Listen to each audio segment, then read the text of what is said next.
Hello everyone, ఇంట్లోనే హెల్తీగా cookies చేసుకోవాలి. బేసిక్గా కుకీస్ అంటేనే హెల్తీ కాదని నాకు తెలుసు. బట్ ఇంట్లో చిన్నపిల్లలు ఉన్నా కానీ లేకపోతే ముసలి వాళ్ళు ఉన్నా కానీ వాళ్ళకి ఏదన్నా స్నాక్ లాగా తినాలి అనిపించినప్పుడు మైదా, షుగర్ అలా వాడకుండా ఇప్పుడు నేను చూపించే రెసిపీని యూజ్ చేయండి.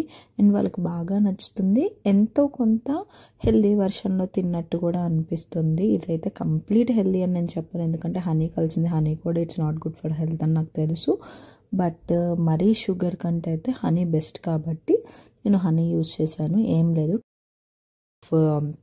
ఆల్మండ్ ఫ్లోర్లో నేను ఒక 1/4 ఇది వేసాను, హనీ వేసాను.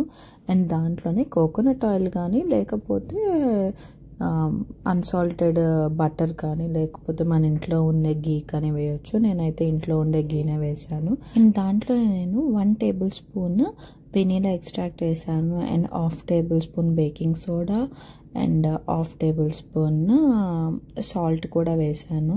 And chocolate chips, nuts, dried fruits ఇవన్నీ ఉంటాయి కదా, ఇవన్నీ complete optional. If you want just use చేయండి. నేనైతే ఎలాంటివి ఏమీ యూజ్ చేయలేదు. ఇది నా ఫస్ట్ టైం. ఎలా వస్తుందో ఏంటో అని ఒక డౌట్ మీద నేను నార్మల్గా చేశాను. బట్ వై నాట్, ఇది కొంచెం హెల్దీ వర్షన్ కదా, చూపిద్దాం. అది హిట్ అయినా ఫ్లాప్ అయినా మీకే తెలుస్తుంది కదా అన్నట్టు నేను చేద్దామని అనుకున్నాను. ఇవన్నీ వేసేసుకున్న తర్వాత జస్ట్ మిక్స్ చేసేసుకోవటమే. నేను ఒకవేళ చెప్పిన ఇంగ్రీడియంట్స్ ఆ క్వాంటిటీ మీకు అర్థం కాకపోయినా కానీ నేను డిస్క్రిప్షన్లో మీకు ఎవ్రీథింగ్ డీటెయిల్గా, అంటే 2 కప్స్ ఆల్మండ్ ఫ్లోర్, 1.5 కప్ ఇది, 1.5 కప్ అదని ఎవ్రీథింగ్ డీటెయిల్గా నేను డిస్క్రిప్షన్లో అయితే మీకు ఇచ్చాను. అండ్ ప్రీహీట్ ఎంత చేయాలి అండ్ ఆఫ్టర్ ప్రీహీట్ తర్వాత ఎంతసేపు ఉంచాలి బేక్ చేయడానికి అది కూడా నేను ఇచ్చాను. మీకు ఈజీగా అర్థమవుతుంది.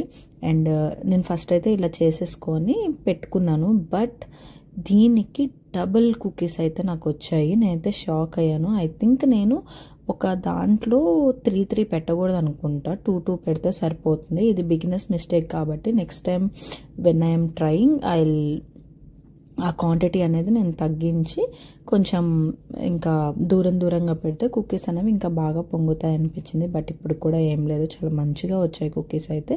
బట్ ఏంటంటే దగ్గరగా వచ్చాయి అని అంతే.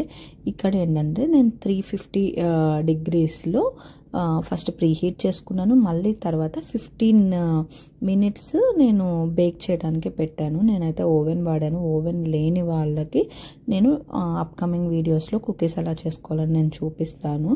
అండ్ కుకీస్ అయితే నెక్స్ట్ లెవెల్. నిజంగా నేను అనుకోలేదు ఇది ఇంత బాగుంటుంది అనేసి. చాలా మంచిగా వచ్చాయి కుకీస్ అయితే. అండ్ అసలు ఎవ్రీథింగ్ పర్ఫెక్ట్గా సెట్ అయింది. మీరు సేమ్ నేను చెప్పిన క్వాంటిటీస్ అయితే మెయింటైన్ చేయండి. అంతే ఈ వీడియో. బాయ్.